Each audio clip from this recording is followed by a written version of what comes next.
باګرام د دوو سانسکریتي کلمو څخه اخیستل شوی یو نوم ده. باګا په معنا د خدای ده او ګراما په معنا د سیمې یا منطقې ده. باګرام پخوانیو سیمه ییزو خلکو د یوې ډېرې مقدسې خاورې په توګه پیژنده. د باګرام یو پخوانی پاچا او د کوشانیانو دورې کنشکا به ورته ویلې. هغه ته حتی د اسمان زوی هم ویلې. هغوی باور درلوده چې باګرام او په باګرام کې د میشتو خلکو سره یو ډول روحاني او الهي قوت موجود ده. د کوشانیانو نه مخکې باختري دوره هم چې تیره شوې وه، د هغې مرکز هم په دغه سیمه کې همدا باګرام. تاریخ پوهان وایي کله چې سکندر مقدوني افغانستان باندې حمله وکړله، په باګرام کې یوه ډېره لویه نظامي قلعه جوړه کړه او د سیمې شاوخوا جګړې به یې د همدې نظامي قلعه څخه کنټرول او رهبري کولې. په باګرام کې بودایي مذهب هم خپل مرکز جوړ کړی و او همدا باګرام و چې له دې ځایه د بودا مذهب چې و او یا بودایي مذهب چې و هغه هندوستان، چین، بوتان، نیپال، حتی پاکستان او ځینو نورو برخو ته تیت او خپور شو. باګرام د ورېښمو د لارې د مسیر په یو برخه کې پروت و. دا چې دغه ښار همدغه ډول یو ډیر مهم ارزښت درلوده. تاریخ پوهان وایي چې زیات شمیر تجارانو با په همدې باګرام کې د یو بل سره لیدل کاتل کول او په همدې باګرام کې به نړیوالې تجارتي معاملې کولې او همدا وجه وه چې د باګرام ته تجارتي ارزښت هم وربخلی و. کله چې په کال 1950 کې ظاهرشاه له امریکایانو څخه یو لړ نظامي او اقتصادي مرستو غوښتنه وکړه، په مقابل کې امریکایانو ډېرې کمې مرستې وکړې. ظاهرشاه په ورته ډول د روسانو څخه غوښتنه وکړه. روسانو مرستو ته راودانګل، د فولادو د ویلې کولو د فابریکې نه نیولې، د سلما بند، د درونټې بند او تر ټولو مهم یې څه وکړل، دغه د باګرام هوایي اډه یې دلته جوړه کړه او په دې میلیونونه ډالر مصرف کړل او د افغانستان د بودیجې نه یوه افغانۍ هم په دغه هوایي اډه باندې مصرف رانغی. ټول مصارف یې روسیې وکړل او دا په دې خاطر وکړل چې په هغه وخت کې روسانو ته ښه معلومه وه چې افغانستان یا د افغانستان حکومت له امریکا څخه مرسته غوښتلې وه، خو امریکا مرسته ورسره ونه کړله. دا چې روسان د امریکایانو سیال دي، نو فرصت په لاس ورغی چې افغانستان په همدې فرصت کې خپل یو ښه ګاونډی یا خپل ښه ملګری جوړ کړي او د افغانستان سره ښې اړیکې ورغوي.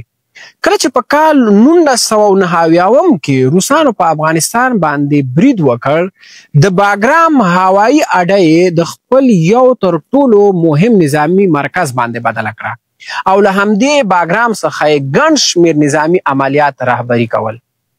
کله چې په کال 1989 کې روسان بیرته ووتل او په 2001 کال کې امریکایان بیرته افغانستان ته راغلل، بیرته نه خو افغانستان ته راغلل، په باګرام کې سلګونه میلیونه ډالر نور ولګول. په باګرام کې نه یوازې دا چې د باګرام هغه کومه رنوی چې د طیارو لپاره د ناستې او د ولاړې هغه کومه ساحه چې ده هغه یې پراخه او اوږده کړه. په باګرام کې د نظامي روغتون جوړ کړ چیرته به چې مریضان پکې تداوي کېدل او تر څنګ یې یو ډېر لوی زندان جوړ کړ چیرته چې د دولت مخالفین یا دولت سره جنګېدونکي خلک به پکې ساتل کېدل یا به بندیان وو. او تر څنګ یې یو څونه ورکشاپونه داسې هم جوړ کړي وو، دقیق شمېر یې ماته نه ده معلوم، چې هغوی به دا نظامي وسایل او وسایط ترمیمول او جوړول به او هلته ډېر زیات مسلکي انجینرانو په دې برخه کې کار کوو. ویل کېږي چې په باګرام کې به پیلوټان هم ټریننګ کېدل او سرتیري به پکې هم ټریننګ کېدل. تر ټولو جالب دا و چې په باګرام کې ډېر زیات یو لوی بازار هم موجود و چې نظامیانو به پکې خرید و فروخت کوو.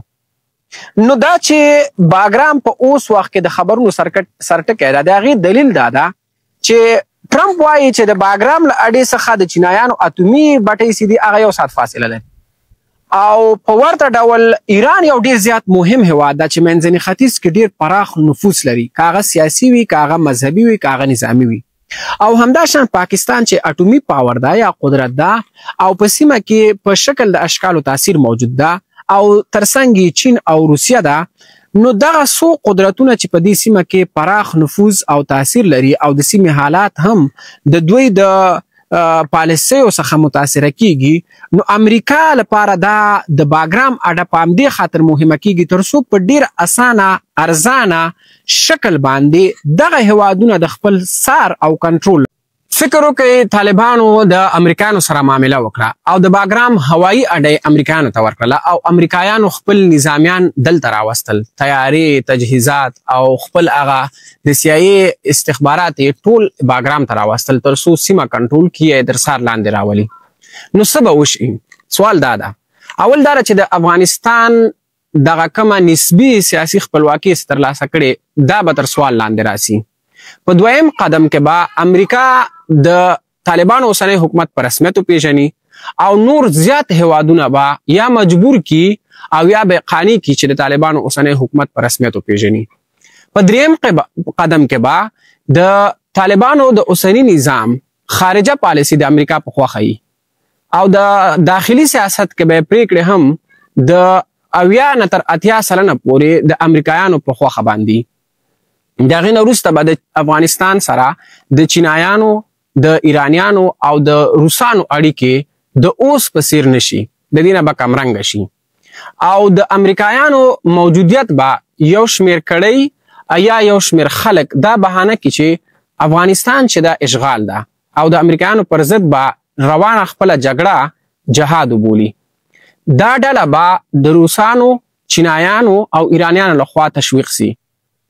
دا د باګرام د سپارلو وروسته نتیجې. که چیرته باګرام ونه سپاري نو څه شی به وسي؟ که چیرته طالبان باګرام ونه سپاري تر ټولو لومړی د دې ډېر احتمال شته چې د قطر په دفتر باندې خپلې کمې مرستې چې امریکایانو جاري ساتلې وي ودروي.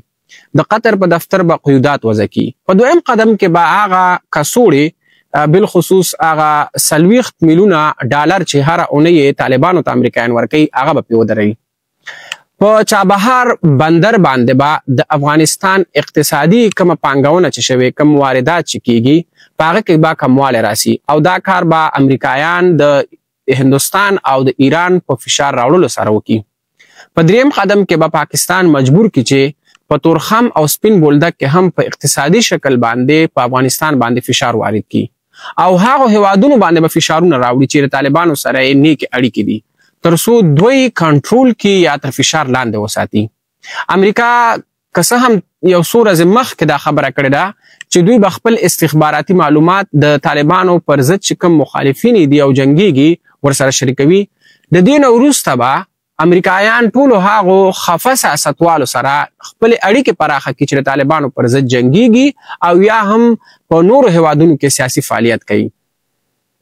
نو کومه جګړه چې د طالبانو پر ضد باندې اوس خال روانه ده د دې ډیر احتمال شته ده چې ټرمپ دغه جګړه ګرمه کړي او په اخره کې که چیرته ټرمپ خپل لاسته راوړنې یا خپل اهدافونه لري په دغه پورته مسایلو کې چې ما ذکر کړل، امکان شته چې د طالب چارواکي د ډرون له لارې خپل هدف وګرځوي او زیات شمیر طالب چارواکي په خپلو هوایي او بي پیلوټه الوتکو له لارې د